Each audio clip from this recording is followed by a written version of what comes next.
Personne ne t'a jamais appris comment un homme est censé vivre une rupture, alors tu fais ce que tout le monde fait et sans t'en rendre compte, tu prolonges ta souffrance. Dans cette vidéo, je vais t'expliquer une chose et si tu la comprends vraiment, tu arrêteras de te détruire de l'intérieur et cette rupture ne te fera plus aussi mal. Mais pour cela, il faut déjà comprendre ce qu'est une rupture et d'éviter certaines erreurs et c'est ce que je vais faire et je vais même aller plus loin. Je vais te donner 3 étapes toutes simples pour aller mieux et je te garantis qu'à la fin de cette vidéo, tu iras mieux, tu te sentiras mieux et tu pourras mettre en pratique ce que je te dis. Alors, reste concentré maintenant. Alors, si tu devais garder un seul truc en tête pour cette vidéo, c'est de comprendre que une rupture ne se règle pas en parlant, elle se règle en reprenant le contrôle.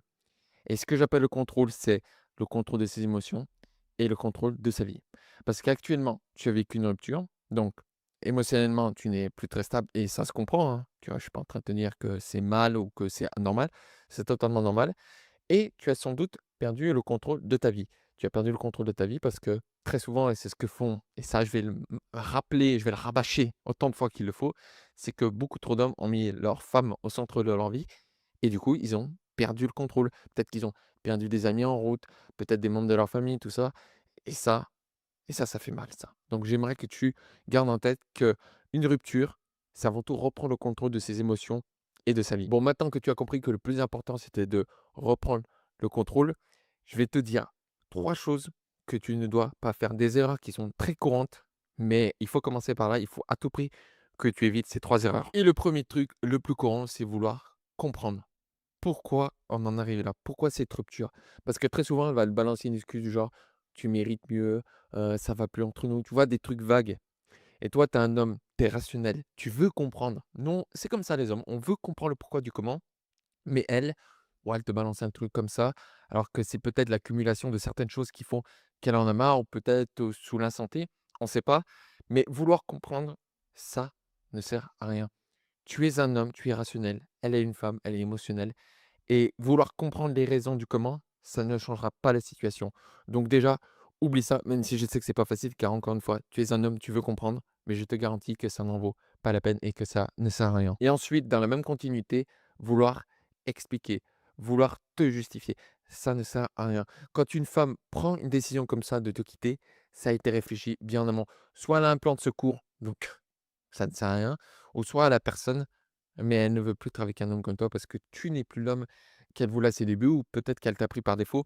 Mais en tout cas, vouloir des explications ou vouloir en donner, ça ne sert à rien. Dans ces cas-là, tu te fais du mal et ça ne sert à rien. Et le dernier point, vouloir rester en contact avec elle. Toi, tu vas me sortir, ouais, c'est pour rester amis, on va rester en bon terme. Arrête, arrête, arrête, arrête, s'il te plaît. C'est juste ton côté émotionnel qui ne supporte pas la douleur d'une rupture, ce qui se comprend encore une fois. Mais tu vas pas me faire croire, frérot, regarde-moi bien dans les yeux. Tu vas pas me faire croire que tu veux juste rester en contact, en bon terme. Je te dis pas d'être en mauvais terme avec elle, mais de vouloir rester en contact avec elle juste comme ça après une rupture. Non, frérot, tu peux pas me dire ça. Non, tu ne dois pas rester en contact avec elle. Pas spécialement la bloquer, mais l'éloigner de ta vie pendant un moment, ça c'est indispensable. Ne me fais pas croire que ouais, je vais juste rester ami en contact parce qu'on est en bon terme et tout. Arrête, s'il te plaît. Arrête ça. Ne me dis plus ça, s'il te plaît. C'est juste ton côté émotionnel qui ne supporte pas la douleur de la rupture, ce qui se comprend encore une fois, mais c'est juste ça. Ne me mens pas et ne te mens pas toi-même. Et si tu fais tout ça, si tu, n'appliques pas, que tu essayes de comprendre, de te justifier, d'avoir des explications et de vouloir rester en contact avec elle, qu'est-ce qui se passe? Eh ben, tu souffres plus longtemps. Tu vas retarder le processus de guérison et c'est pas ce qu'on veut. Même sur l'instant T, c'est difficile, c'est même très difficile et ça se comprend. Tu te dois de le faire pour que justement cette, douleur ne se prolonge pas. C'est extrêmement important. Intègre bien ça et pour te permettre de bien intégrer ce que je viens de te dire, on va faire une petite métaphore. Dis-toi une rupture, c'est comme une blessure. Imagine tu t'es ouvert l'avant-bras là. Tu t'es ouvert là, tu as une grosse avec un couteau, je sais pas, tu t'es taillé là, hop et là ça saigne tout ça et cetera et toi, tu fais comme ça. Peut-être tu ouvres les croûtes comme ça. Tu les ouvres, voilà. Quand tu reprends contact avec elle, quand tu essaies d'avoir des explications, tu réouvres ces plaies. Alors que si tu laisses un peu plus de temps pour aller mieux, pour aller de l'avant et cetera, tu laisses ton bras se cicatriser tout seul et au bout d'un moment, ça va plus vite et toi, c'est la même chose. Quand tu continues à vouloir avoir des explications, vouloir reprendre contact avec elle, tu fais ça. Hop, tu réouvres tes plaies à chaque fois. Alors que si tu laisses le temps, bon, il y a pas que ça, mais je t'expliquerai comment aller mieux. Si tu laisses un peu plus de temps, et ben, ça va cicatriser beaucoup plus vite et tu pourras passer plus rapidement à autre chose. Donc garde bien cette métaphore en tête. Et pour t'aider justement à aller de l'avant, c'est ce que je vais t'expliquer maintenant. Et le premier point, tu coupes tout contact avec elle. C'est la base de tout. Pas de: «Ouais, je vais juste prendre des nouvelles, on n'est pas en mauvais termes», comme je t'ai dit. Non. Encore une fois, quand tu fais ça, tu fais ça. Tu réouvres tes plaies et c'est pas ce qu'on veut. Je te dis pas spécialement de la bloquer. Si tu étais ça peut arriver, tu vois, d'être vraiment en bon terme avec son ex, tu vois? Ça peut arriver. Mais en tout cas, tu ne gardes pas contact avec elle, tu n'essayes pas de savoir ce qu'elle fait et ce genre de choses. Mais tu fou ou quoi? Encore une fois, là, la base, c'est de reprendre ton contrôle émotionnel. Encore une fois, si tu veux sans arrêt avoir tes nouvelles, garder contact, et cetera, tu as perdu le contrôle émotionnel. Et comme je te l'ai dit en amont, la base de toute rupture, la base pour aller mieux, c'est de reprendre le contrôle émotionnel. Et le premier point, c'est de vraiment, voilà, tu coupes tout contact avec elle. C'est la base de tout, même si je sais que c'est pas facile, mais fais-le. Ensuite, deuxième point pour aller mieux, tu reviens, ce que j'appelle au corps. De la marche, du sport, aller à la salle, voir tes amis, voir ta famille, tu vois? Bouger son corps, être en mouvement. Parce que plus tu es statique, plus c'est ton cerveau qui va prendre le relais. Et si ton cerveau prend le relais, qu'est-ce qu'il va penser? Au truc de merde, donc à cette rupture. Alors que si tu l'occupes en étant en mouvement, en marchant, en voyant du monde, en l'occupant, et ben, il va beaucoup moins se focaliser, sur, cette rupture amoureuse. Donc c'est extrêmement important que tu bouges, que tu ne sois pas inactif et au-delà de ça, faire du sport, bouger, voir ses amis, ça ne fait pas de mal, on est d'accord. Donc il est indispensable que tu le fasses. Troisième point, tu vas structurer ta vie et le premier point et qui est pour moi indispensable, c'est de dormir à peu près à 30 minutes près, à la même heure tous les jours, même le week-end. Ça, je te jure que depuis que je fais ça, ça fait 2 3 mois que je fais ça, je me couche à la même heure tous les soirs à 20 30 minutes près et je te jure que ça fait du bien. Ça te crée une discipline et la discipline pour avancer, pour aller de l'avant dans la vie, c'est excellent.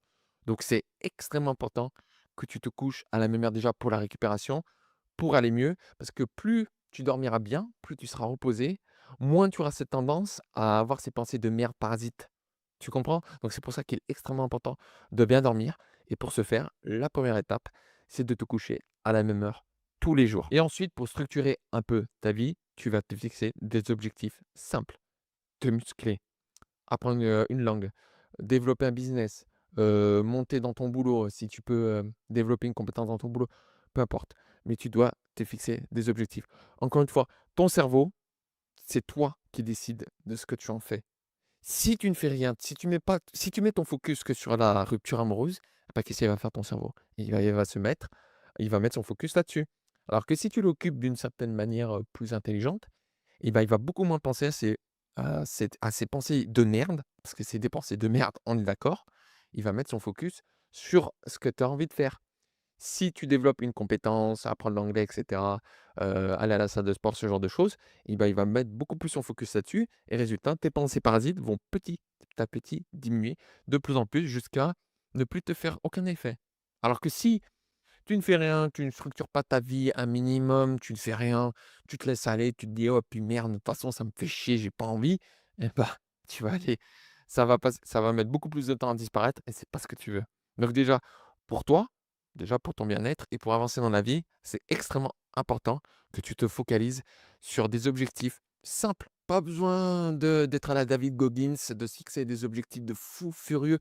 Le plus important, c'est d'être régulier et d'en faire un petit peu tous les jours ou presque tous les jours. Et là, j'aimerais te parler d'une petite erreur que je vois souvent, c'est de faire semblant que tout va bien. Par exemple, ça c'est plus souvent les femmes qui le font, mais tu as des hommes aussi qui peuvent le faire. Mais bon, là, je parle aux hommes, donc je vais quand même m'adresser à toi et t'en parler.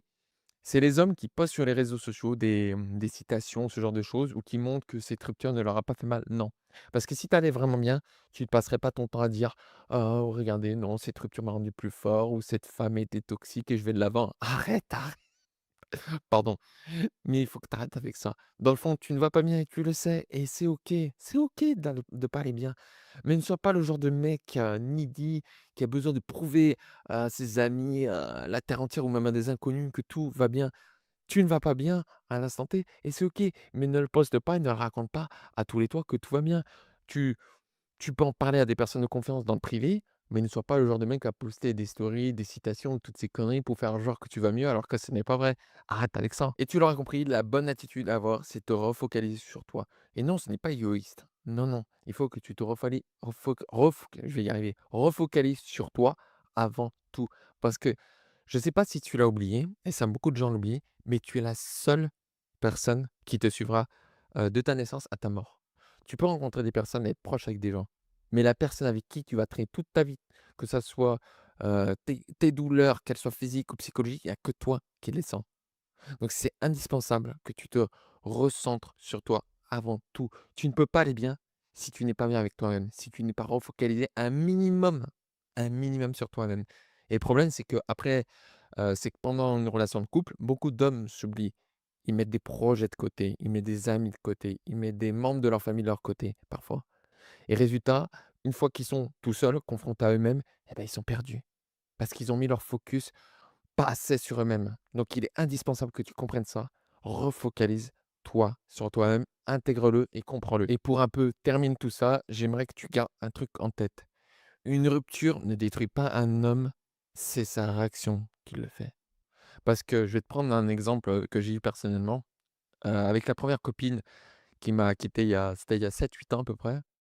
Pendant des semaines, des mois, j'étais vraiment pas bien parce que je faisais toutes les erreurs possibles et imaginables et j'en souffrais énormément et ça, c'était terrible, je m'en souviens. Mais bon, que veux-tu? Et quand avec ma dernière ex, donc c'était il y a 6-7 mois à peu près que ça s'est terminé après 2 ans et demi de relation, ben, au bout de 3 jours déjà, les 2-3 premiers jours, ça allait pas très bien et après je suis rapidement passé à autre chose. Alors que c'était une fille très, très bien, tu vois? J'insiste, vraiment, je dis pas ça pour faire joli, je le pense vraiment. Mais voilà, j'avais des outils, je réagissais mieux, je le prenais pas plus mal que ça et surtout j'ai un peu plus d'expérience donc je connais bien et c'est ce qui m'a permis d'aller mieux. Donc tu vois, il y a 7-8 ans en arrière, complètement idiot, faire toutes les erreurs possibles, ne pas se sentir bien, faire toutes les erreurs possibles et de l'autre, bon, tu vois, 7-8 ans après, bon, c'est une fille très bien, mais bon, tu as les outils, tu sais comment ça marche et cetera et tu te sens mieux. Et qu'est-ce qui a changé entre les 2? Qu'est-ce qui s'est écoulé? C'est non seulement, ce que j'ai mis en place, l'expérience que j'ai accumulée, mais aussi ma réaction à ça. Alors oui, peut-être que toi, ça va pas être aussi simple que ça va demander peut-être plus de temps, ça se comprend, mais j'aimerais que tu l'intègres. Ce n'est pas la rupture qui te fait mal, c'est la réaction que tu as. Et quand tu auras tendance à oublier ça, garde mon exemple en tête, qu'il y a 7-8 ans, je fais une rupture, je vais pas bien et c'est à peu près dans le même contexte. Je vais pas bien, je souffre et je fais toutes les erreurs possibles parce que j'ai pas la bonne réaction, j'ai pas la bonne attitude. Ah, 7-8 ans après, 2-3 jours après déjà, ça va mieux, tu vois? 2-3 premiers jours, t'es pas très bien, puis après, tu passes rapidement à autre chose. Garde bien ça en tête. Donc voilà, j'en ai terminé avec cette vidéo. J'espère qu'elle t'a plu, que tu y as trouvé des solutions et que tu as mieux compris, pourquoi cette rupture te fait mal. Sur ce, prends soin de toi, c'était Rémi et moi je te dis à très vite.